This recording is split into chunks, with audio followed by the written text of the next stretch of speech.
Bapak was out walking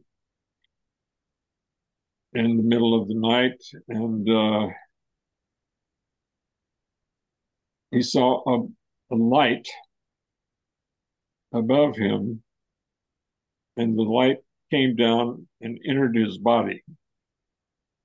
And he seemed to think that he was having a heart attack. So he hurried home and went into bed thinking that he was going to die. But instead, he started having these experiences, and basically the Ladihan experience. But it went on with him for roughly about 1,000 days, 1,000 nights. And he would wake up every night and experience something different. Welcome back, everybody, to Joshua's Magic, a channel about the intersection of the spiritual and the ordinary.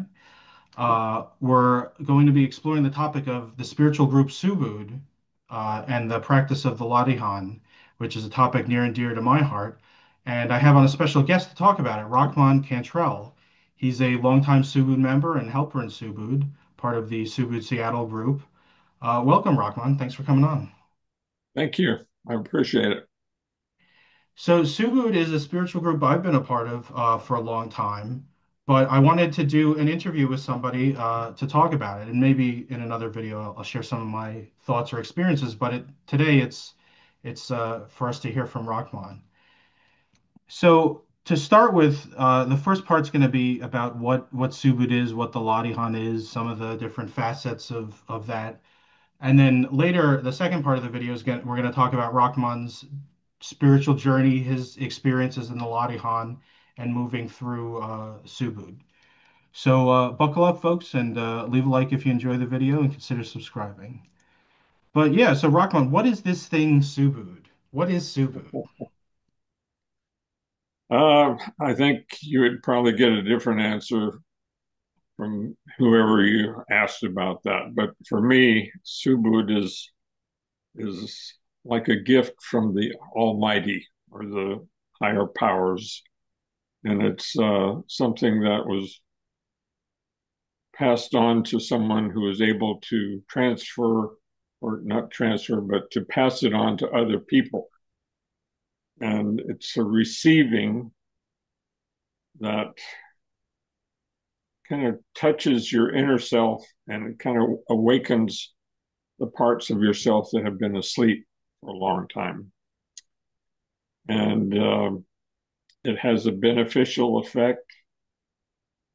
And for my life, it's been the most important thing that's ever happened to me. So that includes children, it includes my wife, it includes everything. It's I hope they're not without, watching. but it's the most important thing in my life, and it has been a guide to me to develop my life. To It's been a guide in things like what kind of work I do, and the people I connect with, and even things that I do for enjoyment. You know, um, So let's parse out a little bit the Subud, the organization, from this experience or practice that we call the Ladihan. Um, how would you explain the difference between those two things or the connection? well, Subud is an organization of people who have had the experience of what we call the Latihan, or spiritual training of Subud. And it has people who are in kind of in charge of the material side of Subud, renting spaces to do Latihan. And it also has people who are helpers, and helpers are the people who are kind of in charge of helping the spiritual part of Subud, uh, introducing people to the Latihan and things like that. So you've talked a little bit about the Latihan being this receiving or this gift. Could you talk people through what it looks like, or a little more how they might conceive of it? Well, like what does it look like to do Latihan? What does it mean? Why do you rent a space to do Latihan? Can you do Latihan on your own, etc.? Yeah. Um, Basically, the Ladihan,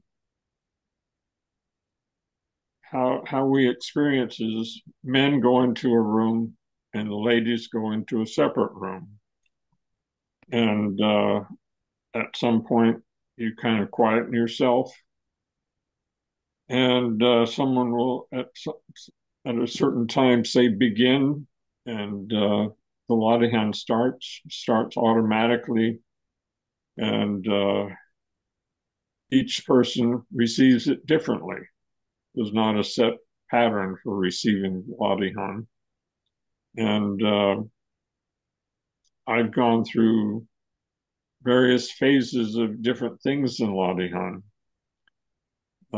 It can consist of moving around, it can consist of dancing, it can be singing, or even cursing, you know, whatever Or comes out. screaming. Yeah, I've heard some of that from time to time.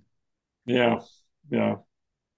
So it kind of works in a couple of ways. I think it's partly kind of a purification, things that we pick up in our lives that kind of cling to us, and it's the Ladihan has a way of getting those things organized or separated and out of where they So don't like affect us. like negative thoughts and psychic energy that's kind of on you from the day or from your life. Yeah, yeah, that's it. And the other aspect, so we have a purifying or cleansing aspect, but we also have a receiving aspect of the Ladihan, so that we receive things in the Ladihan that maybe we need for our outer lives. Like maybe you receive a direction that you need to go. If you have a question about whether I should do this or I do that, and what would be the best way to go, you can feel it in the Ladihan.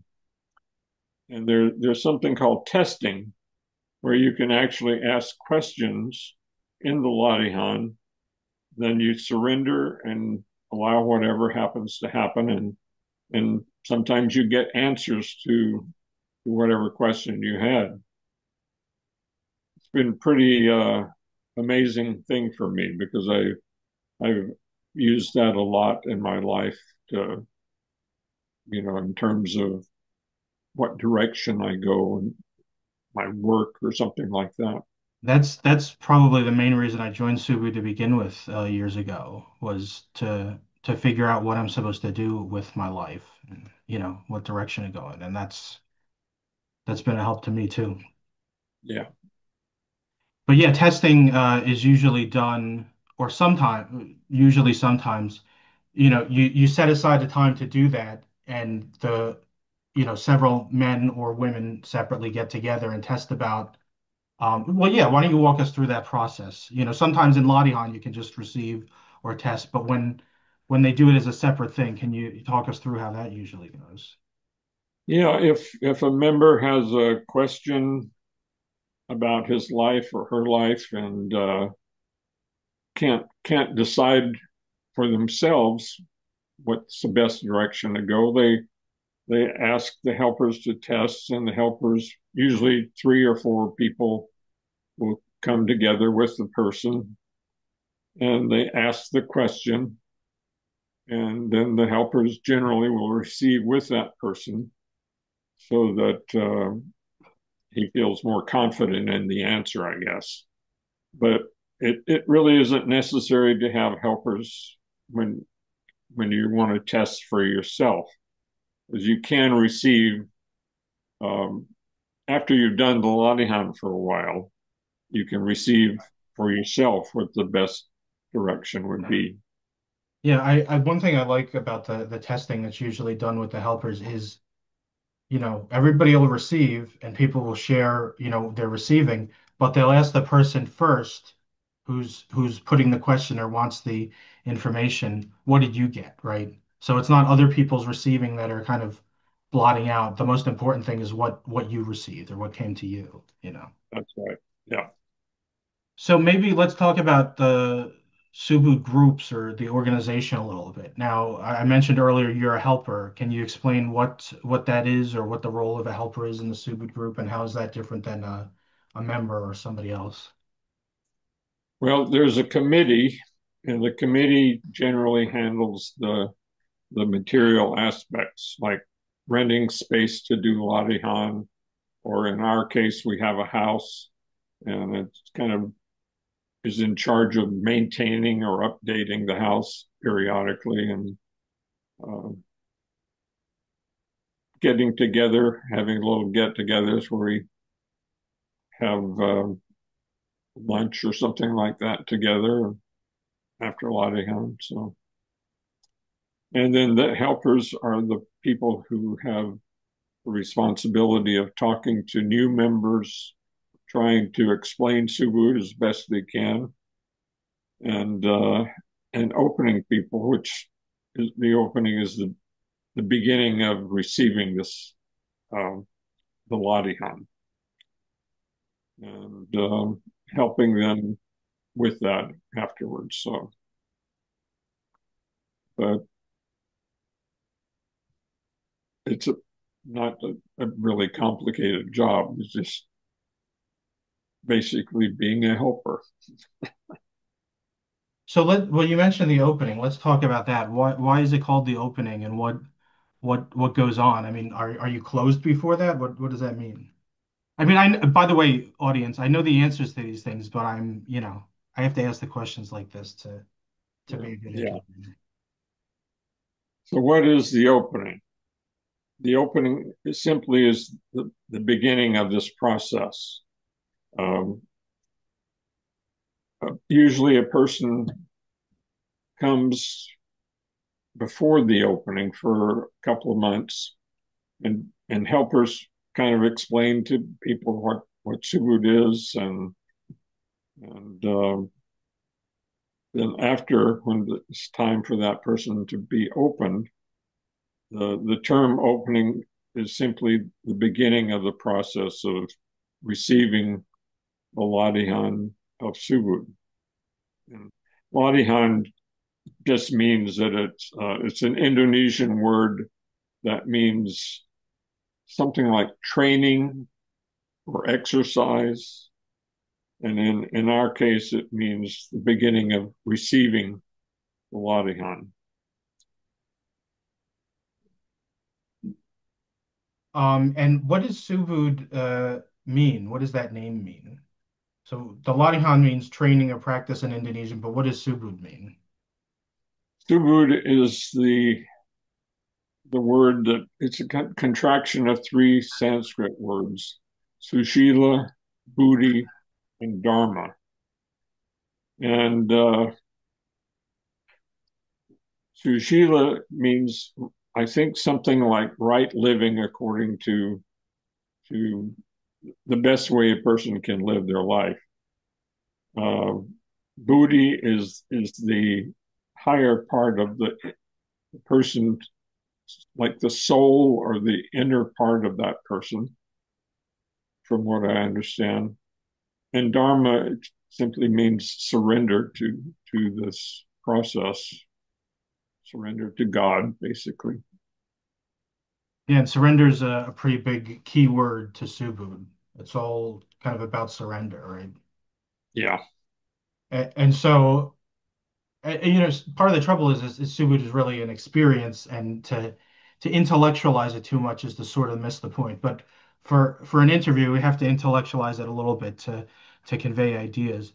But so what does that mean to surrender? Does that mean you just give in to whatever happens? Do you just go with the flow? What does surrender mean in the Subud context? Uh, Surrender, I guess, means surrender to God, to the higher powers, um, and you're hoping you're surrendering to a higher power in the beginning. And I guess people may question that in the very beginning, but after you receive it, uh, you know that it's something beneficial for your life, and it's from something that's higher state of being than normally. So in a different parlance, it's like surrendering to the higher self instead of the lower self. Yeah, something like that. Yeah. A lot of people would resonate more with that explanation of it who watch my channel because some of the previous ideas. But we haven't talked about the founder of Subud. Could you tell us a little bit about him and The how founder, Subud came to be, I guess? yeah, founder of Subud is an Indonesian man. His name is Bapak. Bapak is a term that means father or father figure. Uh, Sumu Bapak Subu Subu Hadijo. I'm having a hard I, time I've pronouncing the name, I've pronounced it Sumo Wahadi Jojo. but something like that. But Yeah, yeah, but Bob Hogg is like Mr. Father, like you said, and then he has this long, sort of complicated name. There's this children's book I remember. It reminds me of that called Ricky Tikki Tembo No Sai Rembo Cherry Berry Ruchi Piperi Pembo, and yeah, so people just usually call him Bob Hogg because it's easier than all the rest of it. yeah, that's right. And so the story is that I'm not sure what the date, but it was in the early 1900s. Bapak was out walking in the middle of the night, and he saw a light above him, and the light came down and entered his body. And he seemed to think that he was having a heart attack. So he hurried home and went into bed thinking that he was going to die. But instead, he started having these experiences, and basically the Ladihan experience. But it went on with him for roughly about 1,000 days, 1,000 nights. And he would wake up every night and experience something different. And if I And remember correctly, part of it was he was moved to do his because he was raised a Muslim. And he was yeah, moved to do the sort of Muslim prayers, but instead of doing them from, how he was doing them before, like you just like riding a bike, you're doing it. He was moved to kind of from his spirit within. yeah. I think that was one of the first things that happened to him was he was moved to get up and do the prayers. And then all kinds of other experiences happened to him over that period of 1,000 nights. And one of them that was kind of interesting to me was that he received this book and he opened the book and he could see pictures of people that were moving. It's like seeing the book open with living people in the book. And that was kind of an unusual, especially in a time when there was no internet or anything like that. Hmm. And then another time he had another book that I think he opened up and it was blank. And at some point he was told that it was blank because he could ask any question that he wanted in this book and receive the answer. So, and I'm sorry I don't remember much details of Yeah, that's that, but okay. I didn't remember that part about the book with no no info and he could ask a question. I remember he had well, he had a lot of experiences, but another one was like he saw all sorts of different people doing the Latihan around the world, and that that it would spread to the rest of the world someday. And at the time, it was just him. There's all kinds of things, but I just can't remember all of it. Can you talk a little bit about, if you remember, how Subud spread from him to become this organization that's in over 80 countries now, even if it's still relatively small? Yeah, in the beginning, he was just doing the Latihan by himself, and then I think it branched out to his family, and then there were some friends who started doing Latihan with him. He was able to. The main thing in the Latihan is that it can be transferred from one person to the other. If you do in the opening procedure, you can experience something from someone else. It's not that the person is really passing it on, but it's kind of like been given to us. This channel is open, and Well, I've heard, I think it's a good analogy of tuning forks, right? And so if you've harmonized yourself to God or the spirit or your soul, like a tuning fork, it has that vibration. And then when somebody who's not that much in tune with it, when you bring that together with the vibration you have on your tuning fork, it enables their tuning fork to start responding to that vibration, if that makes sense. it makes sense, something like that. But it's kind of beyond me. It's. I just know that it's an amazing gift that we've been given, and it's helped my life so much that I'm eternally grateful to be able to receive it. So why, speaking of your life, why don't we get into your personal journey or experiences in Subud? Okay. So Uh, how did you I guess maybe it's more interesting to start with what kind of state were you in, or how were you before Subud, and then how did you find out about Subud and what drew you to it, and the first leg of your journey, I guess. well, I think it has to start with my father because my father had some really kind of far out experiences when he was a young man, and he was able to leave his body, and he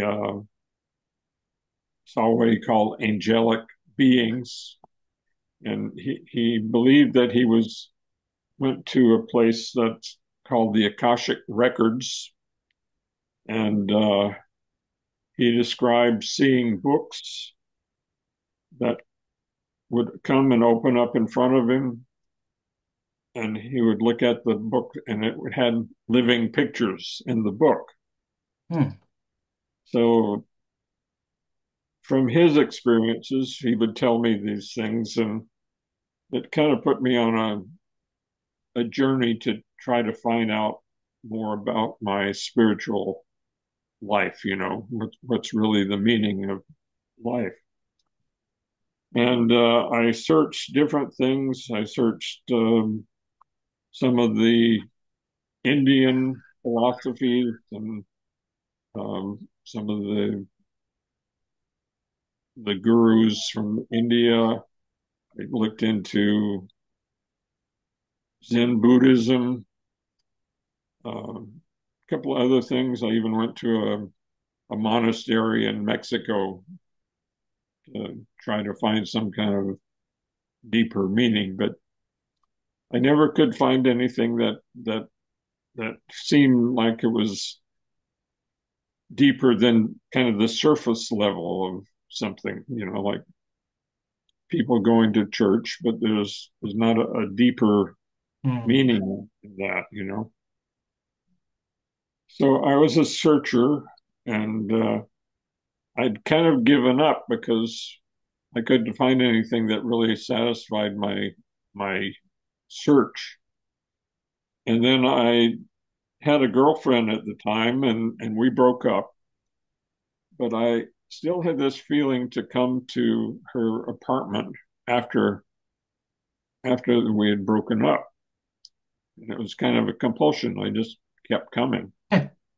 And one night, What did she think about that? uh, she was kind of a free spirit.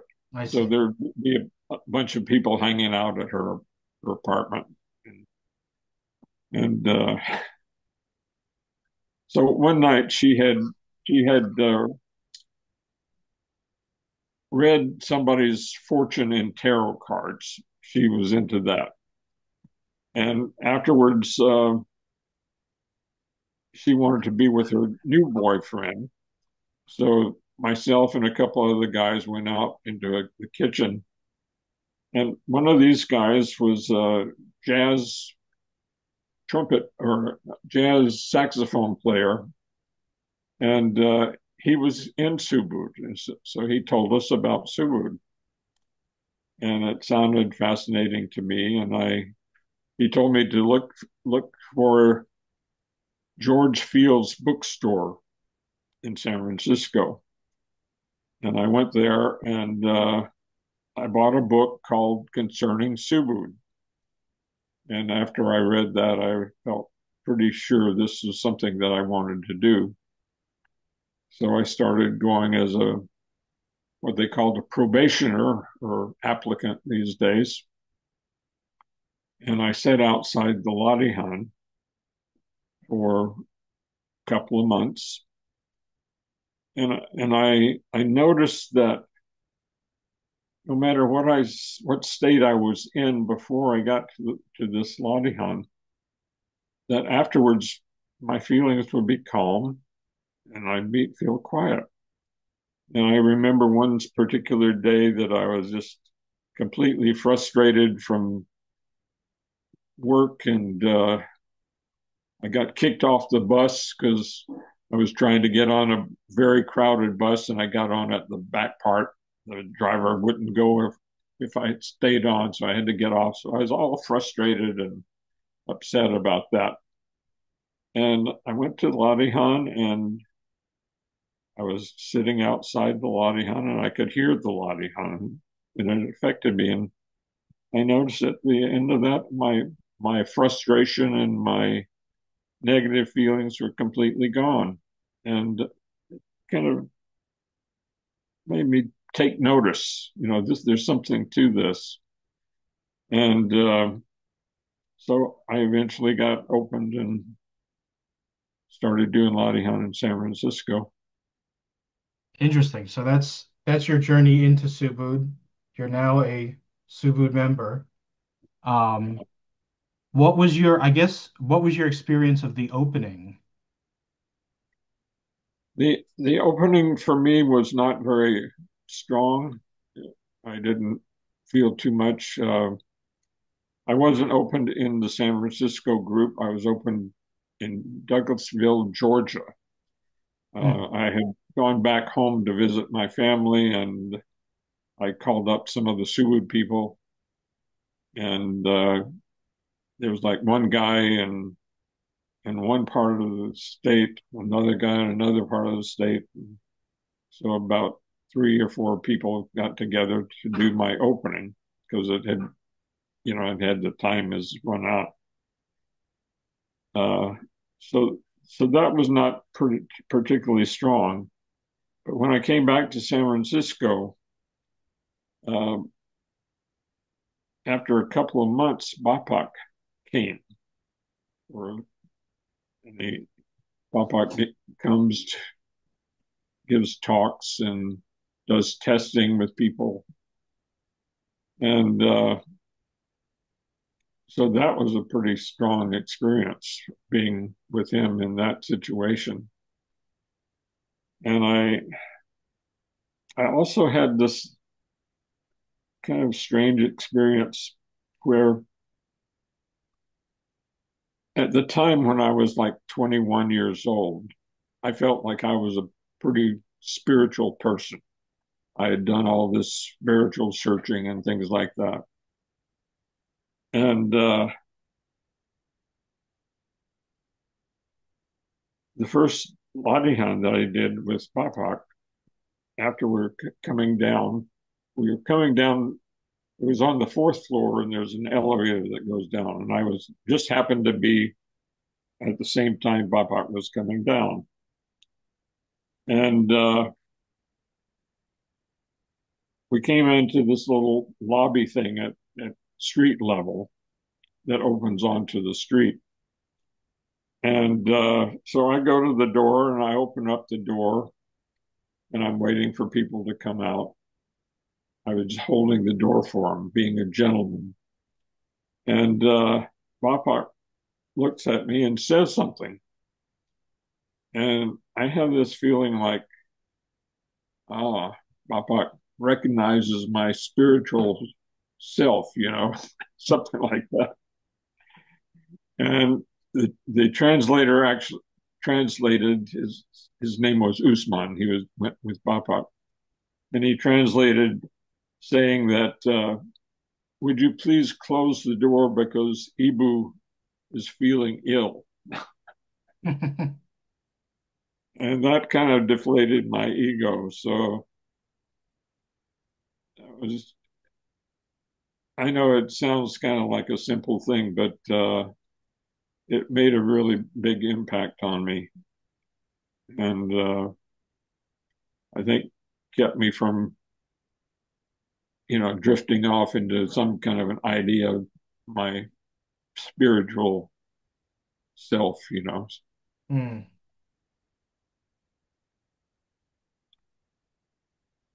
But there were all kinds of different experiences. But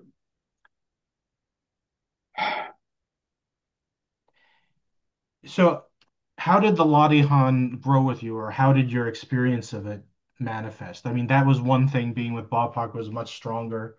But over time, well, I guess a better question would be, how did the Ladihan affect you or change you as time went on? well, the Ladihan itself manifested in different ways with me. One of the first things that happened was when Bapak was there and we did Ladihan. I was sitting on the floor, kind of cross-legged, and I was just kind of rocking back and forth. And all of a sudden, I started growling like an animal, and it Hmm. shocked me. I kind of, what was that? And the room was kind of dark, and I looked down, and there was somebody in front of me with the shoes, wearing shoes. And I said, "Oh, that's interesting." And then a little bit later, I was sitting rocking again. All of a sudden, I started growling again, and like an animal. And I saw these shoes standing in front of me again when I opened my eyes, and it was Bapak. Bapak was there, kind of helping my Ladihan, stimulating it in a way, I guess. But so for a while, my Ladihan was kind of growling and a lot of physical movements and things like that. And over the years, it has changed, and for a while, I was just doing singing, not particularly words that I understand, but it was singing from the top of my voice, and felt great. You Hmm. like I was doing singing that I can't do in consciously. Hmm. You know. Interesting. But I also had a period in time when I was cursing. I would say shit, shit, like that in the Ladihan. Hmm. And it was just kind of a phase of getting rid of stuff inside of myself. Hmm. Do you think that's what the barking was about too? Say it again. Do you think that was the meaning behind the barking as well?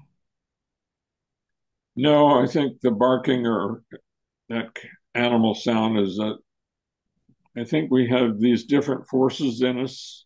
Sometimes there's an animal kind of a force in us that just expressing itself, um,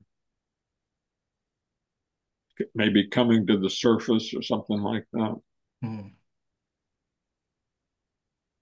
Yeah, there's those lower forces than the human soul, the material or mineral, the vegetable, the animal, and then there's the lower human and the higher human. And then Yeah. beyond that, there's the the three higher forces. Well, I guess the higher human is sort of the fifth force, and then there's the sixth and seventh force beyond that. And yeah, maybe we could take a slight detour and you could talk about the seven circles and some of this stuff and the Subud symbol. Yeah, the Subud symbol is a circle with seven spokes and seven interior circles. And basically, from what I understand, I don't really know too much about it, but it's like the different levels of life. And like you said, there's the material level, there's the uh, vegetable level, the animal level, the lower human level, the higher human level, and then the levels beyond that are the spiritual being levels. And I think Bapak calls them the next level is the Rohani level. The Rohani is the And higher human, right? I'm not sure if it's higher or the next level above human. And then there's the Rahmani, which is the level above that. But again, And then the the, Rubini is one of them. I'm not sure where that fits in. At least yeah, those are the sort of Islamic names for them anyway. yeah.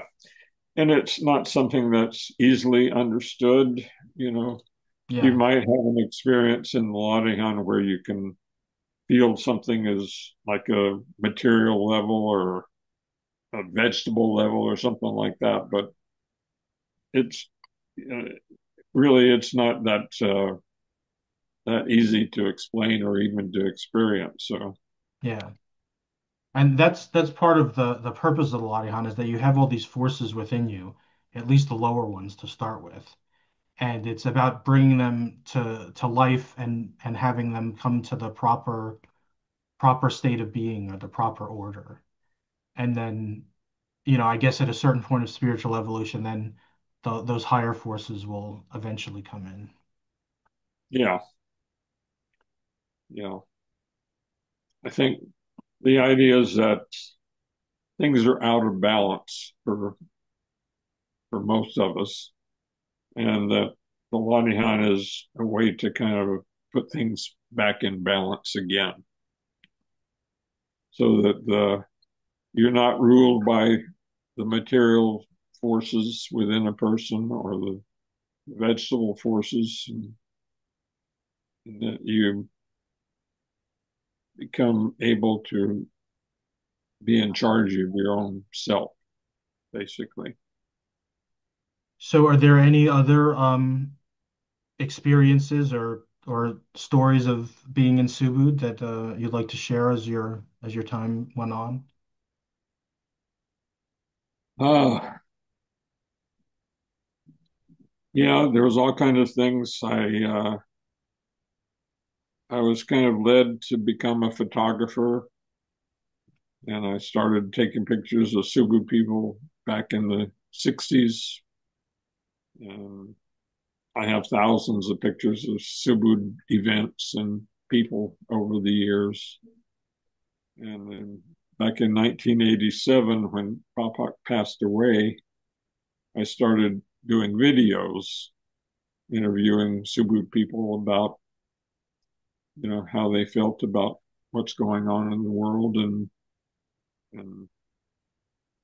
the fact that Bapak had passed and, how would we get along after that.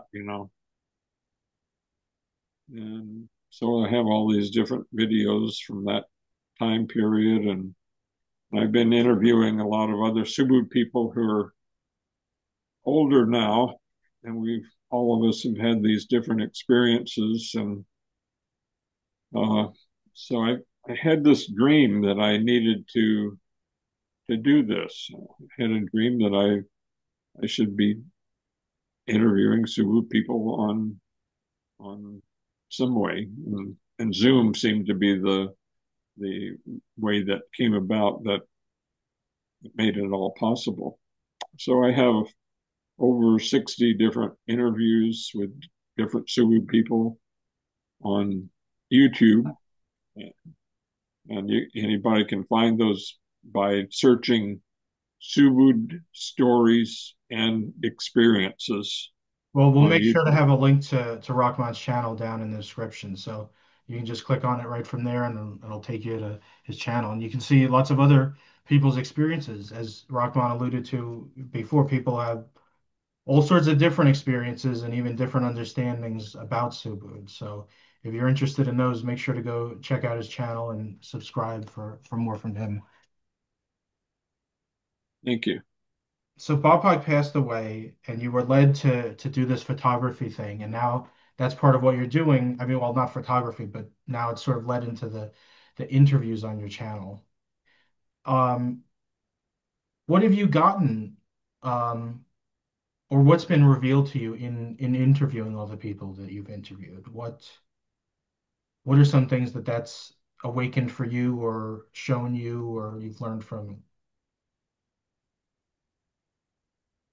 Just that people have a lot of interesting stories. They're all different, but they have similar themes. And the theme is that they have benefited greatly from being in Subud and having experienced Saladihan. That seems to be a universal kind of thing in all the videos. And then each person has had their own different experiences and different ideas about things, but good to go and look at them and get a different view of what Subud is.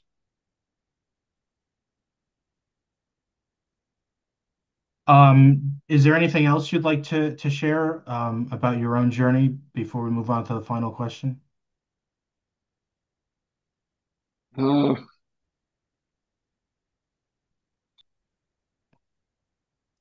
just that it has been an amazing experience. It hasn't been boring. It's like Subud kind of helps to arrange your life in an interesting and beneficial way. And I'm really grateful for that. All right. So the final question is, would you take a moment to sort of surrender and see if you receive any message that's meant to be expressed to the audience today?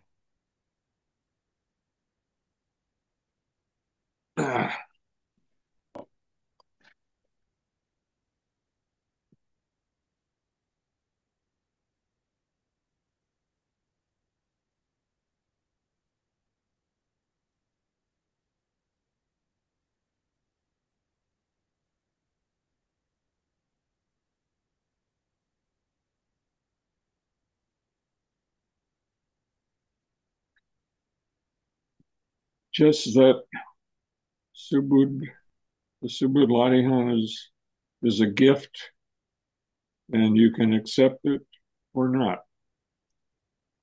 But for me, it's it's what I was searching for, and I was very grateful to find it at the end. All right. Thank you, Rahman.